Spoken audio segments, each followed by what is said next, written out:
liyaphilisa. Amen. Bona begodwa nje bebizwa ngamagama amakhulu bafuna amagama. Bazowathola yet bazoyesihomo. Amen. Ngizwile bazalwane. Ukhona saliphethe sizulwini futhi aliphinde mama ngisiphindelela le verse. Liphinde lilalele kahle. That is why ningeke ningizwe nangelilodwa ila ngikhuluma indaba yegama. Ngoba igama liyabulala. Mina ngathi abazalwane bayalingana. Abazalwane ingane zandawonye. Asiyazi indaba yegama. Amen. Babhizike manje bagqoka ingubo enkulu ezimpurampura abanye bayifakiswa igama. Bafuna igama abantu. Asifuni igama nini igama esanikwa lo. Igama likaJesu Kristu asinalo elingaba ungcobo.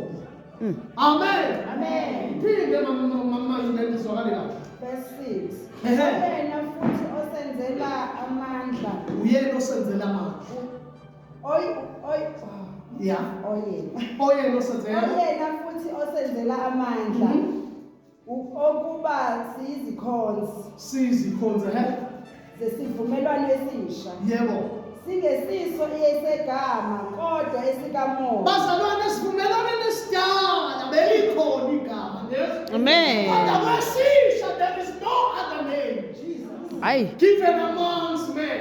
Amen. Amen. Whereby we must be saved. Only the name Jesus. Amen. If inegama mina ngisho ukuthi elikaJesu mncane. If igama lithi iBhayibheli uyena owaba umpriest omkhulu owangena kanye endaweni engcwele ngegazi lakhe. Uma kanti nginegama mina namhlanje angihambe nami ngiyofa esiphambanweni. Ngoba ukhona onegama kwisivumelwano esisha ofele abantu bonke. Hallelujah. Amen. Amen. Ifunde leyo ndawo mama lithi kungelona igama uphinde leyo ndawo. Singesiso esegama Akusona esegama. kodwa esikamoya. Ngoba igama njani? Ngokuba igama liyabulala kodwa umoya uyaphilisa. Bazofa benamagama. Bazofa bebizwa ngama-12 archbishop.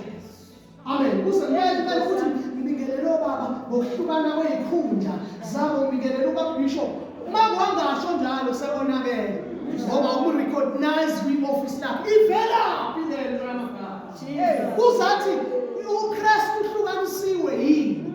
Why abanye bethi ngibonga Apollo, abanye bathi ngibonga Caiphas. Igama liyabulala. Umoya uyaphilisa.